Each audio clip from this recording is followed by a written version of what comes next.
మీరు చూస్తున్నారు తెలంగాణ సమాచార్.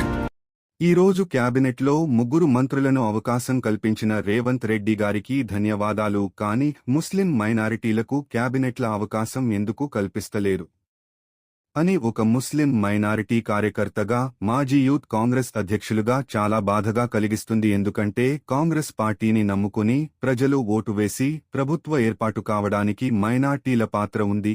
మైనార్టీలు ఎంత కృషి చేశారో కానీ ముస్లిం మైనార్టీలను కాంగ్రెస్ పార్టీల చిన్నచూపు చూస్తున్నారని అబ్దుల్ రెహమాన్ చెప్పడం జరిగింది. ఎందుకంటే ఎమ్మెల్సీ పదవి ఇచ్చి సియాసత్ పేపర్ చీఫ్ ఆమీర్ అలీ ఖాన్ గారిని మంత్రి పదవి ఇస్తే చాలా బాగుంటుందని చెప్పడం జరిగింది. కనీసం కాంగ్రెస్ ప్రభుత్వంలో ఇద్దరు మైనార్టీలను క్యాబినెట్ల అవకాశం కల్పించాలని ఏఐసిసి అధ్యక్షులు మల్లికార్జున ఖర్గే గారిని, ప్రియతమ నాయకురాలు శ్రీమతి సోనియా గాంధీ గారిని, యువ నాయకులు అందరి ఆశాజ్యోతి కాబోయే ప్రధానమంత్రి శ్రీ రాహుల్ గాంధీ గారిని, అలాగే పిసిసి అధ్యక్షులు బొమ్మ మహేష్ కుమార్ గౌడ్ గారిని, అలాగే గౌరవ ముఖ్యమంత్రి గారు యనుమల రేవంత్ రెడ్డి గారిని, కరీంనగర్ ముస్లిం మైనార్టీ పక్షాన, అలాగే కాంగ్రెస్ పార్టీ ఒక మైనార్టీ కార్యకర్తగా, కాంగ్రెస్ పార్టీ ముఖ్య కార్యకర్తగా మిమ్మల్ని విజ్ఞప్తి చేస్తున్నా, త్వరలోనే ఒక ఇద్దరు మైనారిటీలను క్యాబినెట్లో అవకాశం కల్పించాలని కరీంనగర్ ప్రజల పక్షాన, కాంగ్రెస్ మైనార్టీల పక్షాన మిమ్మల్ని విజ్ఞప్తి చేస్తున్నా.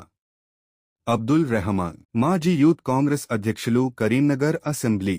ఈరోజు మీడియా ముఖంగా రావడం కారణం ఏంటంటే, ఇవాళ క్యాబినెట్లో 3 మంత్రి పదవి ఇవ్వడం జరిగింది. ఒక్క మైనార్టీకి కూడా ఇవ్వలే. చాలా బాధ. ఒక కాంగ్రెస్ పార్టీ మైనార్టీగా, ఒక కాంగ్రెస్ పార్టీ కార్యకర్తగా నన్ను చాలా బాధగా ఉంది ఈరోజు. ఎందుకంటే కాంగ్రెస్ పార్టీ ప్రభుత్వం ఏర్పడి దాదాపు 18 నెలలు గడిచిపోయింది. ఇప్పటి వరకు ఒక మైనార్టీని అవకాశం ఇవ్వలే క్యాబినెట్లో.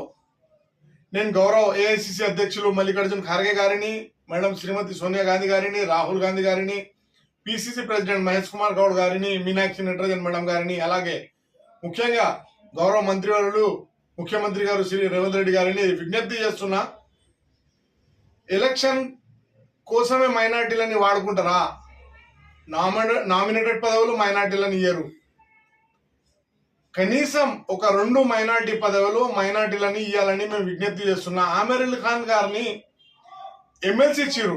ఆయన well known, well educated person. ఆయన సియాసత్ పేపర్ చీఫ్ ఎడిటర్. ఆయనని ఎమ్మెల్సీ పదవి ఇచ్చారు. ఆయనని మంత్రి పదవి ఇస్తే ఆయన ప్రతి ఒక్కరిని, హిందూ, ముస్లిం, సిక్, ఇసాయి అందరినీ కలుపుకోపోయే వ్యక్తి ఆమీర్ అలీ ఖాన్ గారు. మేము విజ్ఞప్తి చేస్తున్నా, యాజ్ ఏ కార్యకర్తగా, కాంగ్రెస్ పార్టీ ముస్లిం మైనార్టీగా, మాజీ యూత్ కాంగ్రెస్ అధ్యక్షునిగా నేను రేవంత్ రెడ్డి గారిని విజ్ఞప్తి చేస్తున్నా. మళ్ళీ ఒకసారి మైనార్టీలని క్యాబినెట్లో అవకాశం కల్పించండి. లేకపోతే రేపటి రోజులలో మైనార్టీలో ఆందోళన చేయడానికి సిద్ధంగా అవుతురు. దయచేసి విజ్ఞప్తి చేస్తున్నా. నారాజు ఉన్నారు మైనార్టీలు. మైనార్టీలని మంత్రి ఇవ్వకపోతే రేపటి నుంచి డే బై డేగా మైనార్టీలు రివర్స్ అవుతారు. దయచేసి మీరు రిక్వెస్ట్ చేస్తున్నా, అవకాశం కల్పించాలని నేను విజ్ఞప్తి చేస్తున్నా. అందరికీ నమస్కారం.